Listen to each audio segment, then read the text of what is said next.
الحمد للہ رب العالمین والصلاة والسلام علی سید المرسلین وعلی آلہ وصحبہ اجمعین، اما بعد۔ محترم ناظرین کرام، عزیز بھائیوں اور پیاری بہنوں، آج ہم ایک نہایت اہم اور فکر انگیز موضوع پر گفتگو کرنے جا رہے ہیں، اور وہ ہے جنگ و جدال کے تباہ کن اثرات۔ یہ ایک ایسا موضوع ہے جو ہر گھر، ہر معاشرے اور پوری امت کے لیے نہایت اہم ہے۔ اگر ہم اس کو سمجھ لیں تو ہماری زندگیاں سنور سکتی ہے، اور اگر ہم نے اس کو نظر انداز کیا تو ہمارے گھروں اور معاشرے میں تباہی آ سکتی ہے۔ اسلام ایک ایسا دین ہے جو امن، محبت اور بھائی چارہ کا درس دیتا ہے، لیکن آج ہم دیکھتے ہیں کہ چھوٹی چھوٹی باتوں پر جھگڑے، لڑائیاں، اختلافات اور دشمنیاں عام ہو چکی ہیں۔ قرآن مجید میں اللہ تعالیٰ فرماتے ہیں، انما المؤمنون اخوہ فاصلحوا بین اخویکم، مومن آپس میں بھائی بھائی ہیں، لہذا اپنے بھائیوں کے درمیان صلح کرا دیا کرو۔ جنگ و جدال کیا ہے؟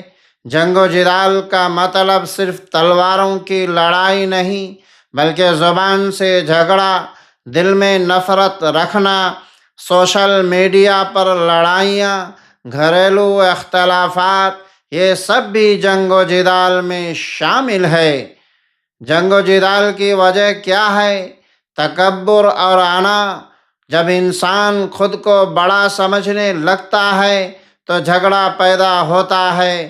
نبی کریم صلی اللہ علیہ وسلم نے فرمایا، جس کے دل میں رائی کے دانے کے برابر بھی تکبر ہوگا وہ جنت میں داخل نہیں ہوگا۔ حسد اور بغض۔ حسد انسان کو اندھا کر دیتا ہے، وہ دوسروں کی بھلائی برداشت نہیں کر پاتا۔ غصہ جھگڑوں کی جڑ ہے۔ نبی کریم صلی اللہ علیہ وسلم نے فرمایا، غصہ نہ کرو، دین سے دوری۔ جب انسان قرآن و سنت سے دور ہو جاتا ہے تو اس کے اخلاق خراب ہو جاتے ہیں۔ جنگ و جدال کے اثرات یہ ہیں کہ ایمان پر اثر، جھگڑا دل کو سخت کر دیتا ہے اور انسان اللہ سے دور ہو جاتا ہے۔ حدیث میں ہے کہ میں جنت کے کنارے ایک گھر کا ضامن ہوں اس شخص کے لیے جو جھگڑا چھوڑ دے اگرچہ وہ حق پر ہوں۔ اعمال کی بربادی۔ جھگڑوں کی وجہ سے انسان کے نیک اعمال ضائع ہو جاتے ہیں۔ نبی کریم صلی اللہ علیہ وسلم نے فرمایا، پیر اور جمعرات کو اعمال پیش کیے جاتے ہیں اور ہر اس شخص کو معاف کر دیا جاتا ہے جو شرک نہ کرے، مگر دو ایسے افراد جو آپس میں جھگڑا رکھتے ہوں، ان کے بارے میں کہا جاتا ہے ان کو چھوڑ دو جب تک صلح نہ کر لیں۔ معاشرتی تباہی۔ گھر ٹوٹ جاتے ہیں، رشتے ختم ہو جاتے ہیں، محبت نفرت میں تبدیل ہو جاتی ہے۔ ذہنی سکون کا خاتمہ۔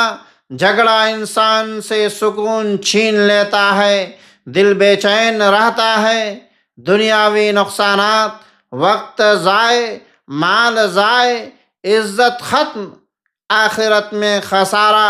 جھگڑالو شخص اللہ کے یہاں پسندیدہ نہیں ہوتا۔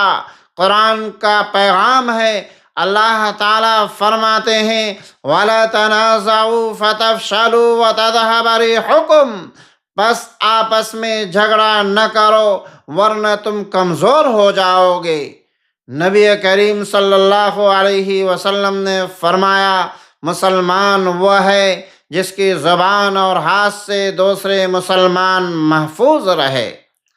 اسلام کا حل، صبر، معافی، درگزر، صلح کرانا۔ اللہ تعالیٰ فرماتے ہیں، وَالصُّلْحُ خَيْرٌ، صلح بہتر ہے۔ غصے میں خاموش ہو جائیں، وضو کر لیں، جگہ بدل لیں، فوراً معاف کر دیں، صلح کی پہل کریں۔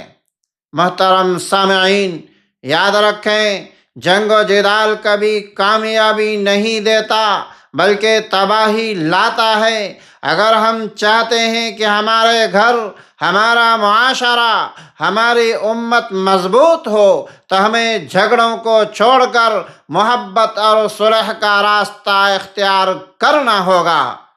آمین یا رب العالمین۔ والسلام علیکم ورحمۃ اللہ وبرکاتہ۔